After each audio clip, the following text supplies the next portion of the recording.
Good morning everyone. मैं मुजाहिर जय गुरु private ITI के यूट्यूब चैनल पे आप लोग का स्वागत है। तो चलिए कि जैसा कि पता ही आप लोग की मेटल चैप्टर चल रहा है, मैं थोड़े थोड़े टॉपिक को आपके सामने ला रहा हूँ। तो आप लोग लेक्चर को अच्छे से पूरे से बढ़िया से सुने और समझे।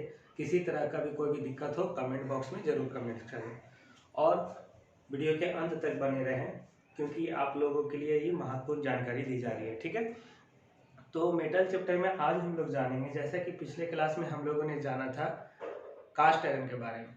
तो कास्ट आयरन के आगे हमने ये भी कहा था कि अब हम उसका टाइप्स जानेंगे। तो जो आज का टॉपिक है हमारा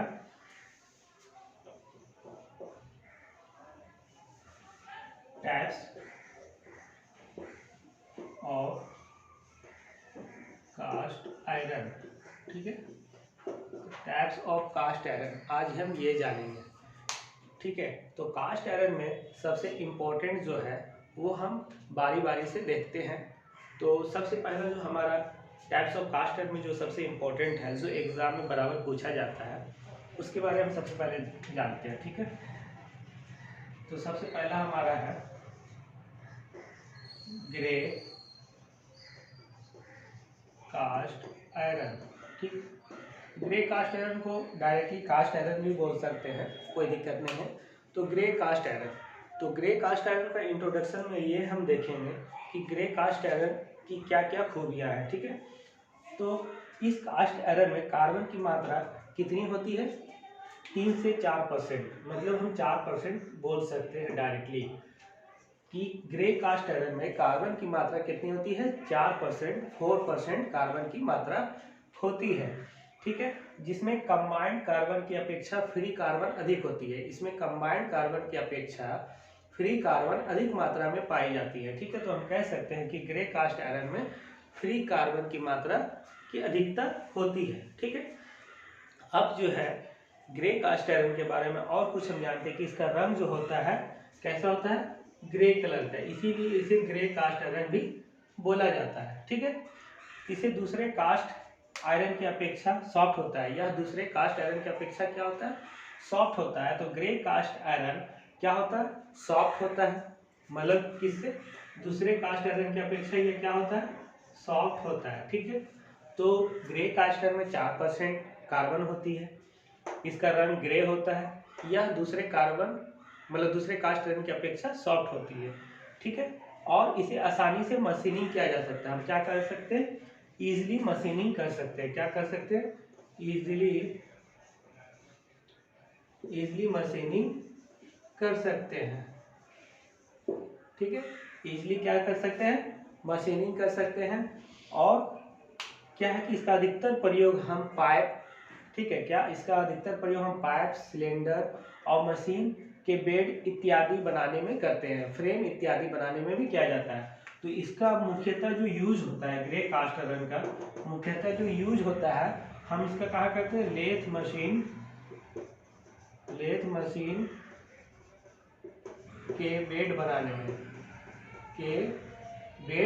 बनाने में, याद रखिएगा जो ग्रे कास्ट आयरन का मुख्य जो गुण है, प्रॉपर्टीज है, ठीक है, उसको हम यहाँ मैंने लिखा है, समझिए भली भांति इसको।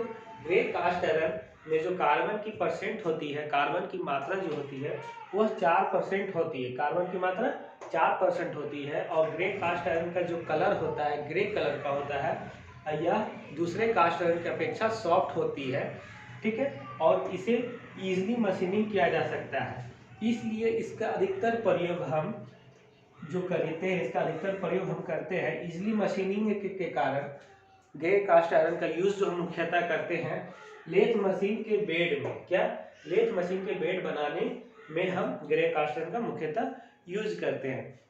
और भी बहुत सारा इसके प्रकार है जो कि हम देखते हैं। दूसरा हमारा वाइट कास्ट आयरन, ठीक है। उसके बाद तीसरा हमारा हो जाएगा मोल्टेड कास्ट आयरन, जो कि उतना इम्पोर्टेंट नहीं है। उसके बाद हो जाएगा मेलिएबल कास्ट आयरन। चौथा है chilled cast chilled cast iron. तो ये हमारा बहुत सारा टैप्स है, ठीक है। टाइप्स ऑफ कास्ट आयरन में पहला है ग्रे कास्ट आयरन, दूसरा है व्हाइट कास्ट आयरन, तीसरा है मेलिएबल कास्ट आयरन, चौथा है चिल्ड कास्ट आयरन। तो जो इम्पोर्टेंट है, जहाँ से क्वेश्चन आता है, जिसके बारे में क्वेश्चन पूछा जाता है, मैं उसका विस्तार पूर्वक बता चुका हूँ, ठीक है। तो ये जो हमारा ग्रे कास्ट आयरन है, इसको आप याद रखिए, ठीक है। अब हम चलते हैं कास्ट आयरन के सीजनिंग के बारे में, ठीक है।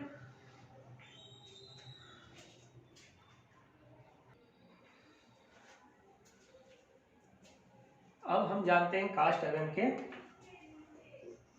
सीजनिंग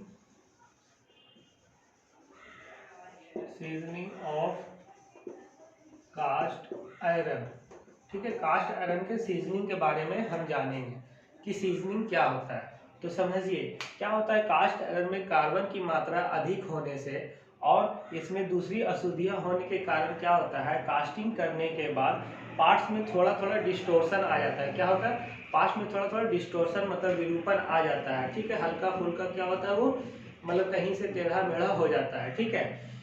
तो इसलिए कास्टिंग करने के बाद पार्ट्स की क्या करनी पड़ती है, सीजनिंग की आवश्यकता पड़ती है। इसलिए हमें जब कास्ट आयरन को जब हम कास्टिंग करते हैं तो उस पार्ट्स की सीजनिंग करने की आवश्यकता हमें पड़ जाती है। तो सीजनिंग का क्या होता है, सीजनिंग करने के लिए कास्टिंग को खुले वातावरण में कई महीनों तक छोड़ दिया जाता है। क्या किया जाता है, सीजनिंग करने के लिए कास्टिंग को, जो हम कास्ट किए, कास्ट आयरन के पार्ट्स को जो कास्ट किए, उसको हम खुले वातावरण में, मतलब खुले वातावरण में क्या करते हैं, कई महीनों सालों तक हम उसे छोड़ देते हैं, ठीक है।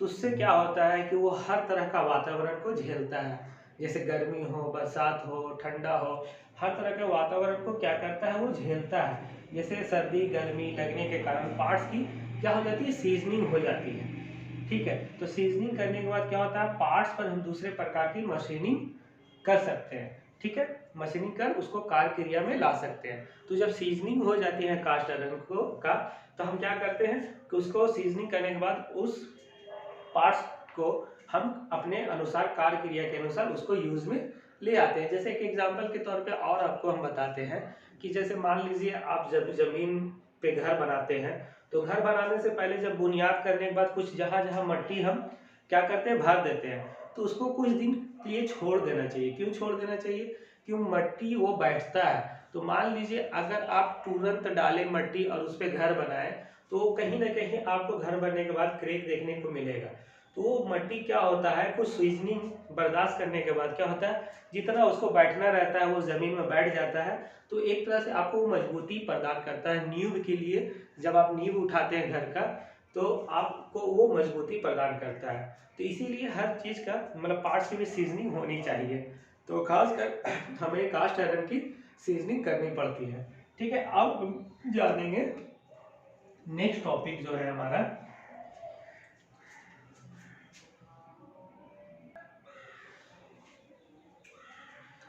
अब हमारा जो नेक्स्ट टॉपिक है, आप देख रहे होंगे रॉट आयरन, ठीक है।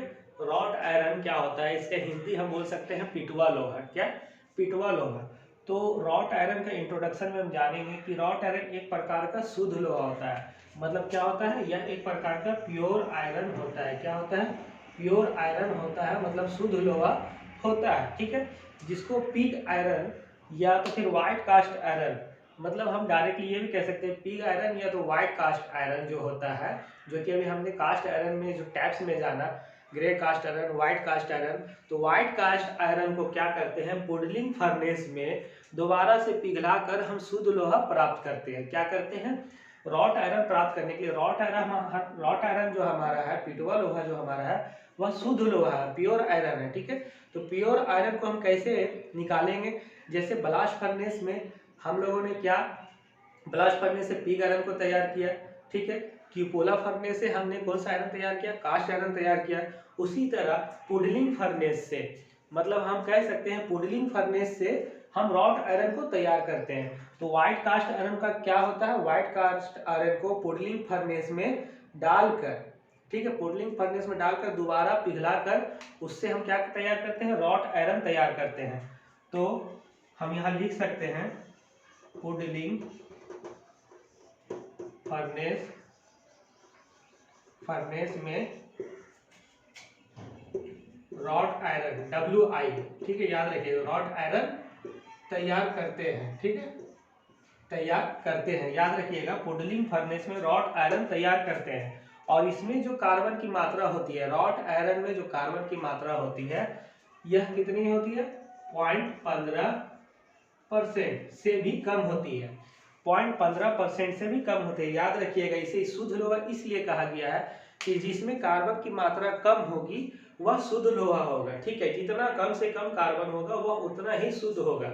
तो आप लोग भली भांति यहाँ समझ गए होंगे कि इसमें कार्बन की मात्रा जो है 0.15% कार्बन, 0.15% कार्बन की मात्रा होती है, मतलब 0.15% से भी कम कार्बन होती है रॉड आयरन में, इसलिए इसे शुद्ध लोहा प्योर आयरन कहा जाता है, ठीक है। और इसे बनाने के लिए पुडलिंग फर्नेस में हम क्या डालते हैं, पुडलिंग फर्नेस में जब हम व्हाइट कास्ट आयरन को डालेंगे तो हमारा कौन सा लोहा तैयार होगा, रॉड आयरन तैयार होगा। पुडलिंग फर्नेस में हम पुडलिंग फर्नेस में क्या डालेंगे, व्हाइट कास्ट आयरन को जब हम डालेंगे तो कौन सा आयरन तैयार होगा, हमारा रॉड आयरन तैयार होगा, ठीक है। कौन सा आयरन तैयार होगा, रॉड आयरन तैयार होगा, मतलब पिटवा लोहा तैयार होगा। रॉड आयरन को ही पिटवा लोहा बोलते हैं, जो कि हमारा शुद्ध लोहा होगा, ठीक है। अब जो है कि इसमें जो कार्बन की मात्रा हमने बता चुकी है और इसका जो प्रॉपर्टीज है, इसका प्रॉपर्टीज में हम लिख सकते हैं, इसका जो प्रॉपर्टीज है, तो यह शुद्ध लोहा होता है, ये क्या होता है, यह प्योर आयरन होता है, यह शुद्ध लोहा होता है, ठीक है। प्रॉपर्टीज में रॉड आयरन के प्रॉपर्टीज में हम कह सकते हैं यह शुद्ध लोहा होता है, यह मेलिएबल होता है और सॉफ्ट होता है। क्या होता है, यह मेलिएबल होता है, यह मेलिएबल होता है, यह मेलिएबल और डक्टाइल, डक्टाइल होता है, और यह सॉफ्ट होता है। जाहिर सी बात है, जिसमें कार्बन की मात्रा कम होगी वह आयरन सॉफ्ट होगी, ठीक है। तो यह सॉफ्ट होता है, ये सब इसे क्या है, प्रॉपर्टीज है, ठीक है। और इसे आसानी से वेल्डिंग किया जा सकता है, रॉड आयरन का जो गुण है उसे आसानी से वेल्डिंग किया जा सकता है, ठीक है। और यह ताप और बिजली का भी सुचालक है, कंडक्टर है। हम कह सकते हैं रॉड आयरन जो है, पिटवा लोहा जो है, वो ताप और का सुचालक है, ठीक है, ताप और बिजली का सुचालक है, कंडक्टर है, ठीक है। और हम ये कह सकते हैं कि रॉड आयरन का जो मुख्यतः यूज है, इसका जो मुख्यतः यूज है, चैन, हुक, चैन, हुक, रिविट, पाइप, रिविट भी लिख सकते हैं,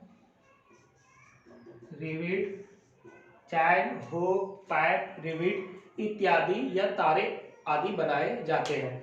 तो यूज जो है रॉड आयरन का मुख्यतः जो यूज होता है, चैन आप लोग देख सकते हैं, जो चैन होता है जिससे हम वजन को लटकाते हैं, चैन, हुक या तो रिविट, पाइप इत्यादि बनाए जाते हैं।